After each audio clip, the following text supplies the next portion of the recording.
যে এক হাদিকে গুলি করে মেরে তিনি লক্ষ লক্ষ হাদির জন্ম দিয়েছেন এদেশে। শেখ হাসিনা এবং আওয়ামী লীগ একটি সন্ত্রাসী সংগঠন। জুলাই যোদ্ধা শহীদ ওসমান হাদির এমন মর্মান্তিক মৃত্যু এবং তার এই যে হত্যাকাণ্ডের পরে খুনির পালিয়ে যাওয়া দেশ ছেড়ে, তারপরে পুরো ঘটনাতে সরকারের যে ভূমিকা, সবকিছু মিলিয়ে আপনার মন্তব্য জানতে চাই।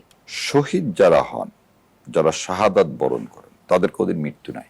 এবং আমাদের হাদি প্রাণপ্রিয় ভাই, আল্লাহ তাকে জান্নাতুল ফেরদৌস নসিব করুন, সে আমাদেরকে একটা পথ দেখিয়ে গেছে। সে পথটা হচ্ছে, সে যেদিন গুলিবিদ্ধ হয় তার আগের দিন তিনি একটা চরম সত্য কথা বলছেন। সেই সত্যটা হচ্ছে, গত 15 বছরে শেখ হাসিনা ভারতের সাহায্যে যে ফ্যাসিবাদ ব্যবস্থা কায়েম করছে, সেই কায়েমি স্বার্থবাদী মহলটাই ছিল শাহবাগের মব।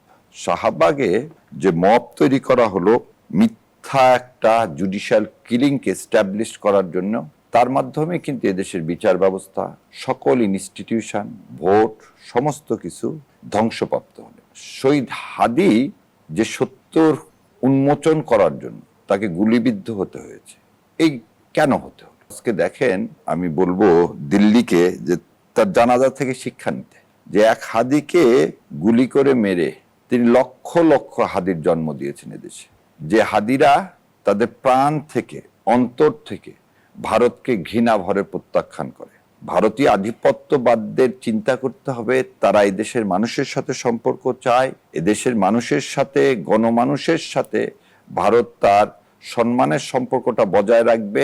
কিছুদিন আগে আমাদের এখানে জাকির নায়েক সাহেব আসতে চেয়েছিলেন, তখন ইন্ডিয়ান ফরেন মিনিস্টার বললেন ওনার বিরুদ্ধে তো অনেক মামলা আছে, উনি ফিজিউটিভ, উনি একজন আসামি, ওনাকে ভিসা দিয়েন না।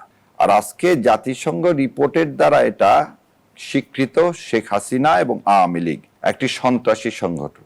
সন্ত্রাসী সংগঠন ইংরেজিতে আমরা কি বলি? Terrorist organisation. এবং আজকে হাদিকে গুলি করার মাধ্যমে এটা প্রমাণিত হলো যে আওয়ামী লীগ খালি টেররিস্ট অর্গানাইজেশন না, একটা extremist organisation. So Awami League যদি এক্সট্রিমিস্ট এবং টেররিস্ট অর্গানাইজেশন হয়ে থাকে, সো টেররিস্ট এবং এক্সট্রিমিস্টকে যদি পেট্রোনাইজ করতেছেন কে? ইন্ডিয়া। সো সারা বিশ্বের সামনে ইন্ডিয়ার অবস্থানটা কি হবে? সে আর একটা দেশের সার্বভৌমত্বকে হস্তক্ষেপ, নগ্ন হস্তক্ষেপ করার জন্য সে টেররিস্ট এবং এক্সট্রিমিস্টদেরকে কি করতেছে? সাউথ ব্লক সাপোর্ট করতেছে। So in other way round, India এখানকার স্ট্যাবিলিটিটা নষ্ট করতে যাচ্ছে।